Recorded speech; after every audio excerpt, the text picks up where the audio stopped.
I'm Josanne Wright Callender, the author of the Happy Little Garbage Truck picture book and educational program. And I'm coming to you a little bit later in the afternoon because this has been quite a busy week. As I said, I'm working on getting my next project ready, which is a novel that I'm launching in probably December.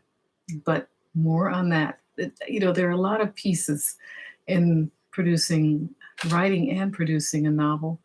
And but just needless to say, I felt this was very important because I wanted to keep this conversation going on how courage can be grown, because it's something that really has helped me since since the beginning of COVID. Trying this new format of doing YouTubes, something I never would have done, but we were out of necessity having to do other ways of communicating with each other. So, as I looked at Mrs. Hereford's article, it was called Live a Life of Courage, and I'll put a link in my description box. She gave five how to's, how to develop courage in this article. One, deal with fear. Two, have a willingness to be courageous. Number three, noting how courage looks. Number four, just starting the process. And number five, develop faith. So I know these are great steps for everything in life, but it's also very doable because they're, small steps that are workable in our routine. So we're looking at step four, starting the process in particular. And she suggests that we start small, but start somewhere.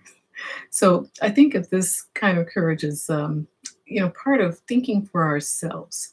And it does take a lot of courage to think for oneself these days because there are a lot of different voices and a lot of pseudo experts telling us what we should be doing. But, sometimes when we look at and do a little research ourselves, look at the pros and cons, and find out what works for us, then we're better able and better equipped to handle some of the challenges that life will throw at us.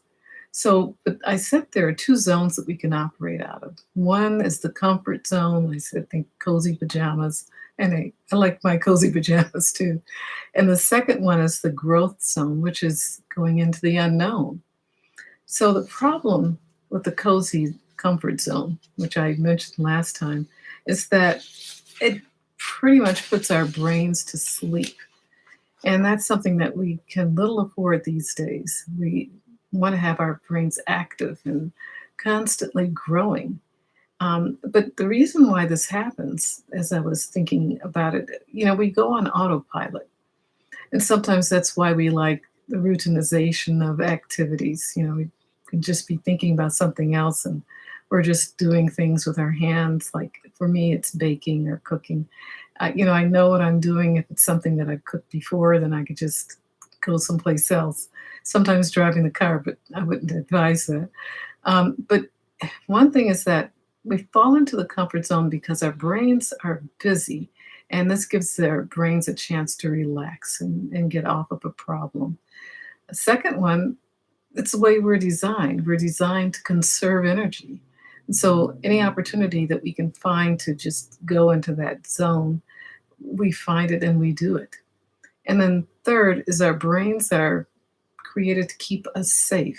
And it's the interoceptive part of our brains. That's its job, to keep us in that mode where we are not going to be in the danger zone and the flags go up. So we're going to take a deeper dive into these topics in our next conversation. But until then, I was thinking about the comfort zone. It's actually depriving our brains of the exercise that it needs. Our whole body needs exercise. So you think about your brain, it's part of our body, it needs exercise too. So when we have an opportunity to tackle a project, to work on something that takes us out of our comfort zone, we're giving our brains a chance to develop some extra wrinkles that will help us solve problems a little easier as they come up. And we're not operating in that default mode anymore of the comfort zone. And so we'll talk more about this in our next conversation. But thank you so much for being here with me. And please subscribe and please share. Thank you so much. Bye bye.